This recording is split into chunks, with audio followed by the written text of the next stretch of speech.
দিছি রায়পুর যাই একটা মানে কি আর বিত্তে আমার খিদে লাগছে, আমার দুপুর একটা টাইম তো খিদে লাগছে, ভাবছি যে আমরা পুরো রেস্টুরেন্টে কিছু খাই নেবো।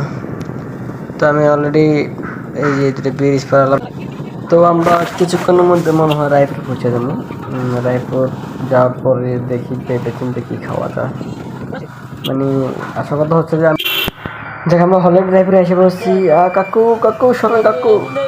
আরে কাকু তো আমার মোটর সাইকেলের উপরে বলতেছে, এদিক দিয়ে আমার প্রথমে হাসতেছে যে কি নাকি হয়ে যাবে নাকি। তো আমরা অলরেডি রায়পুর পৌঁছে গেছি, এখন মানে মেন রোডে আছি। কিছুক্ষণ মধ্যেই আমরা চলে যাব রেস্টুরেন্টে খেতে।